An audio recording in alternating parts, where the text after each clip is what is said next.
Let me ask you something most people get completely wrong about the F-16 and the MiG-29. They think this is a simple story of American technology beating Soviet technology, stealth and precision against brute Soviet mass production. That's the assumption. That's the comfortable story. But the truth is far stranger, and in some ways more unsettling, because when these two aircraft actually met in real combat, the outcome didn't always follow the script anyone expected. By the end of this video, you're going to understand why a dogfight between an F-16 and a MiG-29 was never really about which jet was better. It was about something far more specific and far more dangerous to get wrong. Here's why this still matters. The F-16 and the MiG-29 weren't just aircraft. They were the physical embodiment of two competing philosophies about how air power should work. Born out of the Cold War, tested in real skies, and still influencing how air forces around the world design fighter jets today. Understanding what actually happened when these two machines met tells you something bigger about how wars in the air are actually won. So here's where we're going. First, we'll break down what each aircraft was actually built to do and why their designers made very different bets. Then we'll look at the technical specifications that matter most in a real dogfight, not the ones that look good on a spec sheet. After that, we'll walk through the moment these two aircraft actually met in combat and what really happened. Then we'll hit the most dramatic engagement on record, the one that changed how pilots on both sides thought about their machines. Finally, we'll connect this to what modern air forces learned from it and why it still shapes cockpits being built right now. The first thing you need to understand is this. The F-16 and the MiG-29 were never designed to solve the same problem. The F-16 was built in the 1970s as a lightweight, agile day fighter, prioritizing pilot visibility, low cost, and maneuverability over raw power. Its bubble canopy gives the pilot nearly unobstructed visibility in every direction, which sounds like a small detail until you remember that in a close-range dogfight, seeing your enemy half a second before he sees you can decide who survives. The MiG-29, developed roughly a decade later by the Soviet Union, was built with a different priority entirely. Survivability and simplicity in a frontline environment where runways might be cratered and maintenance crews might be undertrained conscripts. It has twin engines instead of the F-16's single engine, rugged landing gear designed for rough forward airstrips, and weapon systems that were, in several respects, ahead of their American counterpart. That last point surprises people, because here's where the myth starts to crack. The MiG-29 in raw dogfighting terms had real advantages.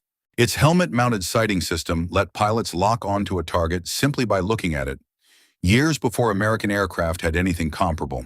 Its R-73 short-range missile, paired with that helmet sight, could engage targets at extreme off-bore sight angles that American pilots, restricted to more limited missile seeker cones, simply couldn't match at the time.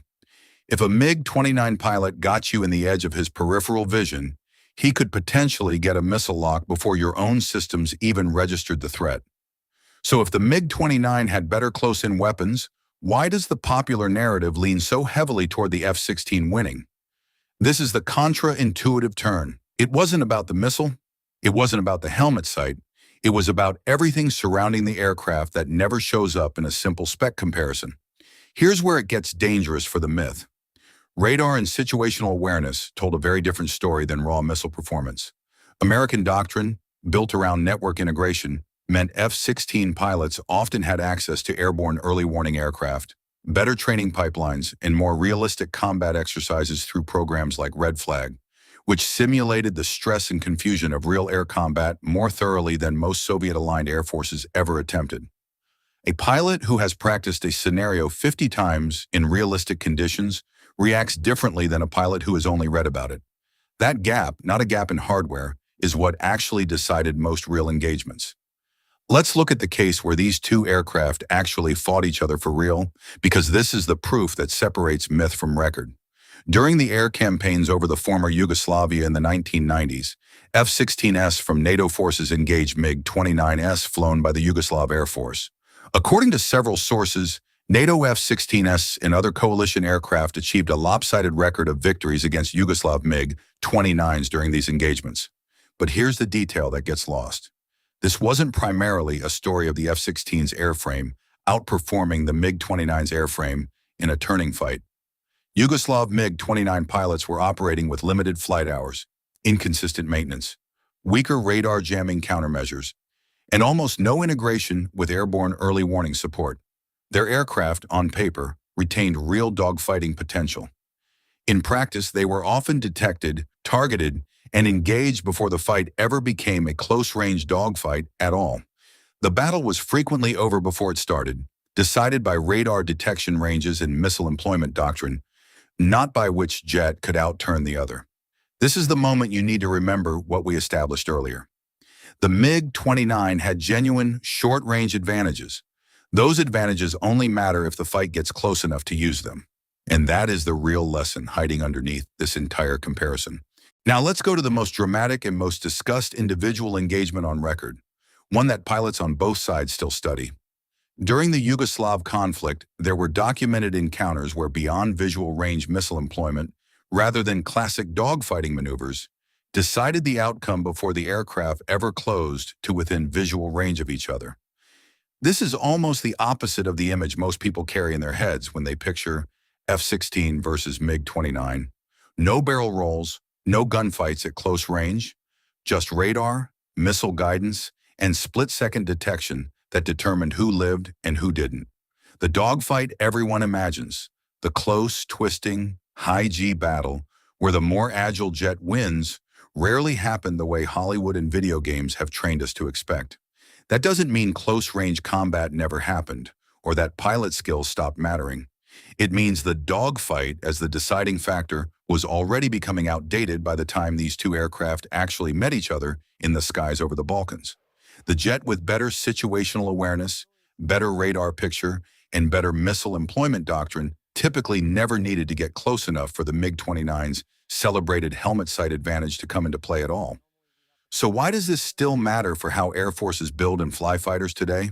Because the lesson from the F-16 versus MiG-29 comparison became foundational to modern air combat doctrine.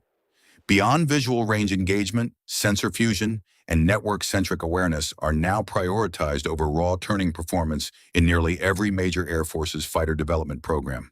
The successor aircraft to both of these jets, from the F-35 to Russia's own newer fighter programs, are built around the same lesson. Seeing first and shooting first matters more than turning tighter once you are already close enough to be seen. Modern conflicts have reinforced this again and again, where aircraft with superior situational awareness have consistently outperformed aircraft with superior raw maneuverability alone. It wasn't the airframe, it wasn't the missile, it was the system around the pilot, the radar, the training, the awareness, that was always the real deciding factor. That's the anchor worth holding on to. The outcome was never really decided in the dogfight. It was decided before the dogfight ever had a chance to begin. So here's a question worth sitting with.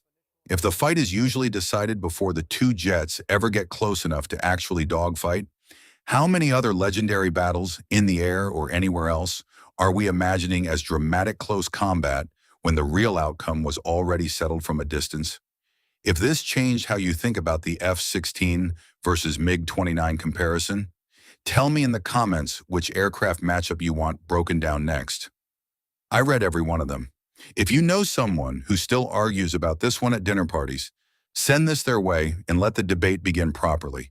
And if you want military history and air combat explained with real depth instead of Hollywood myth, subscribe